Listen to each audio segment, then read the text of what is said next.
Now, back to the interview from a few minutes ago with Barnes, Leslie, and Jimmy. The best of the Morning X. 99X. Jeremy Popoff is on the phone. I wanted to ask you, though, Jeremy, you and AJ being brothers and just having this amazing longevity, what is the recipe there that you didn't end up like, Noel and Liam Gallagher? I mean, seriously, you guys have been together successfully all these years. I mean, we've probably had some Oasis moments, over the years, brothers. But, and Kev, our bass player, I mean, we've been together since junior high school. I mean, we were all pals before anybody really played any instruments. So he's essentially a brother, and he is a brother. And I think it's just growing up together and we still genuinely just love doing this. And everyone's still a little immature and kind of, we still get giddy when we get on a tour bus, and we still like hotels and like venues and sound check and all shapes and sizes. So it's just, we're just and I think the longer we do it and the more time that goes on, I think we're at a place now where we just really feel blessed and really feel grateful to be able to still be doing this. Because I don't think if you would have asked us 25 years ago, because My Own Worst Enemy came out 25 years ago this month. Wow. And if you would have asked us then what we would be doing in 25 years, I don't think we would have even thought or dreamed. I mean, not that we had anything else in mind, but I don't think we would have ever had any idea we'd still be doing it. I can't think of another band that we play that every song just freaking sticks in your head. So you definitely have the art down, because like even Ziploc, I mean, when I play that, I walk around the whole day singing it. Miserable, same thing. I can't wait to see what that's like at Smithsville Bar. And have you guys played there before in the room upstairs? I don't know. So Butch actually took us there maybe 25 years ago, and we just went there to have some drinks and stuff. Yeah. And I know we played Smith's at one point, I don't know, along the way. But then it had to be up there. It had to be, because I can't see you playing downstairs in the restaurant part. That would be kind of weird. Yeah, I think, is that where the name plates are on the bar stools or on the bar? They still have that? I remember. I don't remember. I don't know. There was I remember like Brendan O'Brien had one. I think Butch had one, where just like a little name plate screwed into the bar top.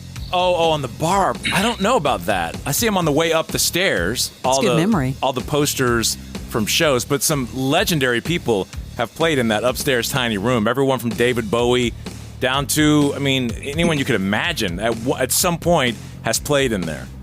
It's cool. I've always had, we've always had a good time when we go there. It's funny, like Leslie, when you said good memory, but it's the weirdest thing. I can remember, you name a city, I immediately think, you say Atlanta, I immediately think 99X, I immediately think Smithsville Bar, I immediately, I have these things like permanently, I can't remember what I did last night, and I'll walk into a grocery store and forget what I went for, but I can remember stuff like that from years ago. It's a wild thing. What artist, like as you've been out on the road or in your travels, has made the biggest impression on you, either good or bad?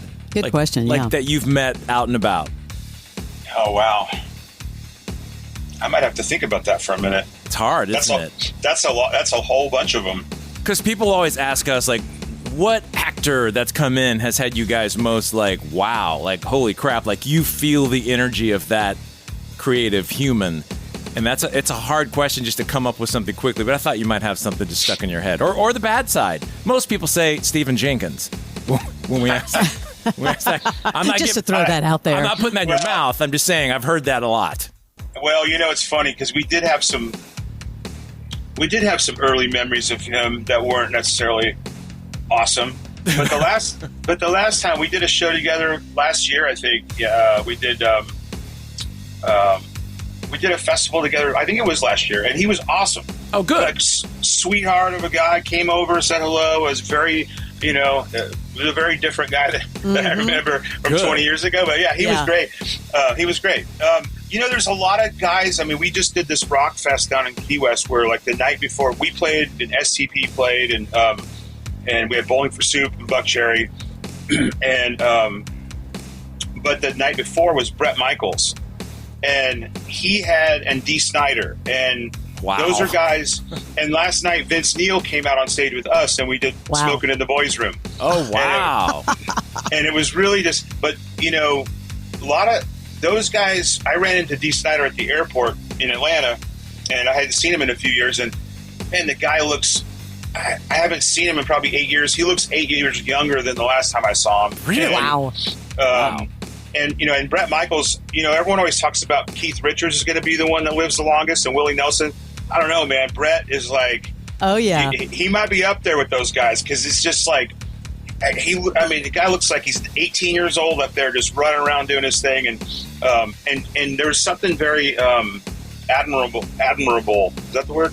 Admirable. Yeah. About seeing these guys that are, you know, 10, 15 years older than us, and they're just in the shape of their life, and they're working hard, and they're disciplined, and it really gives guys like us almost like a barometer. We're like, all right, we got 10 more if we watch. That's awesome. You know, if we watch it, we can, you know. So so great. Well, Jeremy, it's great to catch up with you. It's good to see you. Thank you. The Morning X with Barnes and Leslie. 99X.